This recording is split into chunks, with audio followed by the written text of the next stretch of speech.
Prezados irmãos e irmãs, em nosso Senhor Jesus Cristo, hoje celebrando o grande São Camilo de Leles como patrono dos enfermos, dos doentes. O grande exemplo que nós aprendemos da vida dos santos. São Camilo perdeu a mãe ainda muito cedo, ele tinha 13 anos de idade, e o pai era militar e não dava tantos bons exemplos, era viciado em jogos, e ele andou na sua adolescência, na sua juventude, um pouco errante. Mas ele se encontrou com um frade franciscano, aos 20 anos de idade, e foi um encontro que transformou a sua vida.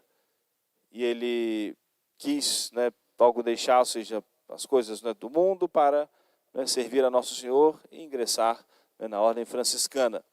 Mas não lhe foi permitido. Ele tinha um tumor nos seus pés, que lhe causava problemas constantes, a saúde não era boa, e não lhe foi permitido ingressar na vida religiosa aquelas condições.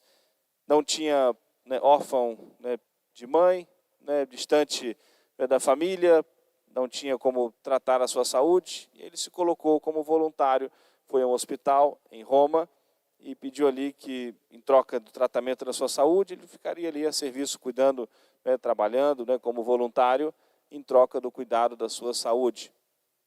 E ali ele encontrou a sua vocação, o chamado de Deus. Ele conheceu um grande sacerdote, um grande santo, São Felipe Neri, e que foi um grande orientador espiritual da sua vida, fez com que ele se dedicasse aos estudos e aos 34 anos de idade tornasse sacerdote, o grande São Camilo de Leles. E foi inspirado por Deus para fundar uma congregação, dada aquela experiência que ele viveu no cuidado dos enfermos. Foi inspirado pela graça de Deus para poder fundar uma congregação, vendo o quanto é importante e necessário o cuidado dos enfermos, o amparo da saúde, mas o amparo também espiritual nessa preparação para a partida para a eternidade, e que fundou a ordem que ganhou depois o nome popular da Ordem dos Camilianos, religiosos e religiosas que se espalharam pelos hospitais do mundo inteiro, no cuidado dos enfermos e até hoje, sobretudo no cuidado, no amparo espiritual. Sacerdotes e religiosos e religiosas consagrados a esse serviço. Morreu aos 64 anos de idade, tendo passado toda a sua vida cuidando dessa enfermidade, desse tumor que o acompanhou durante toda a sua vida e que lhe fez muito também padecer. Quando nós olhamos a vida dos santos, se pegarmos o calendário litúrgico da igreja, nem todos os santos viveram propriamente o cristianismo, sua fé católica, bem durante toda a sua vida. É certo que todos terminaram bem, se arrependeram dos seus pecados. Muitos guardaram a inocência do seu batismo, foram fiéis a Nosso Senhor durante toda a sua vida. Outros, em algum momento da sua vida, também andaram errantes nos caminhos da vida, mas também se encontraram com Nosso Senhor, se arrependeram dos seus pecados e alcançaram também a salvação. E é importante nós, assim, refletirmos, ao olharmos os exemplos dos santos, para nós entendermos que todos nós fomos chamados por Deus para a santidade. Todos nós fomos chamados por Deus para a vida eterna.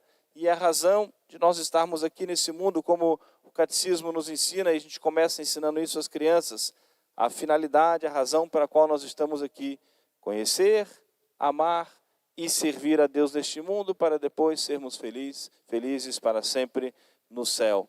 E por isso que nós olhamos sempre para essa passagem desse mundo para a eternidade, não olhamos com o desespero, como diz o apóstolo São Paulo, nós choramos, mas não como os pagãos, que não têm esperança.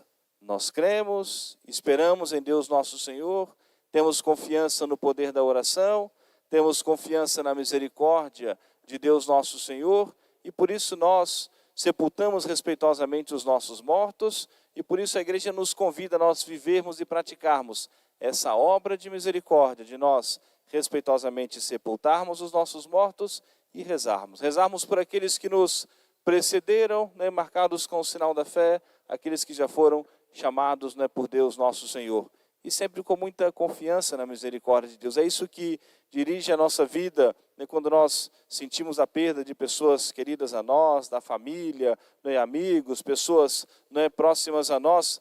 É natural a dor, o sentimento da perda, da separação, né, ou seja, né, desse mundo, mas nós buscamos o nosso conforto em Deus, buscamos o sustento em nossa fé e buscamos o sustento também nas palavras dos santos. O grande Santo Afonso Maria de Ligório diz que a hora máxima da misericórdia de Deus é a hora da nossa morte, em que Deus, né, vai conceder na abundância da sua misericórdia, né, graças suficientes necessárias para que, ou seja, aqueles que, com o mínimo de boa vontade, de reta intenção, né, queiram, né, se arrepender dos seus pecados. Então nós rezamos e suplicamos a Deus confiantes na sua misericórdia. Desse Deus que ofereceu, que enviou ao mundo o seu Filho Jesus, para oferecer o sacrifício da sua vida pela nossa salvação. E ao mesmo tempo, como a igreja, a liturgia dos fiéis defuntos, né, respeitosamente reza por aqueles que já foram chamados por Deus nosso Senhor, mas a igreja traz a reflexão para nós, né, para que nós ainda estamos nesse tempo, para nós nos arrependermos dos nossos pecados, para nós emendarmos a nossa vida, para nós prepararmos a nossa alma para a partida para a eternidade. Então é sempre ocasião de nós celebrarmos, rezarmos, né, pelos nossos entes queridos, é sempre ocasião de reflexão, de instrução para nós pensarmos o quanto nós devemos levar com muita responsabilidade, com muita seriedade, né, a nossa vida, porque um dia vamos prestar contas a Deus, né, das nossas ações. Mas, sobretudo, que nós acumulemos durante a nossa vida boas obras, obras de misericórdia, para que pese, né, a nosso favor, né, o bem que nós fizemos. Como nosso Senhor mesmo disse no Evangelho, que até um copo d'água que nós demos ao nosso próximo, por amor a ele, de reta intenção, não ficará sem a recompensa no céu. Portanto, supliquemos a intercessão de Nossa Senhora, a graça da nossa perseverança, e rezemos, né, de modo especial o que nós temos de melhor. E a única coisa que nós temos para oferecer, né, para aqueles que partiram para a eternidade é o santo sacrifício da missa, unindo o nosso sacrifício, a nossa dor, ao sacrifício de nosso Senhor, suplicando a misericórdia de Deus pelas santas almas do purgatório e também pelo fortalecimento espiritual, pelo fortalecimento também da nossa fé, da nossa esperança, da nossa confiança em nosso Senhor. Amém. Louvado seja nosso Senhor Jesus Cristo. Para sempre seja louvado.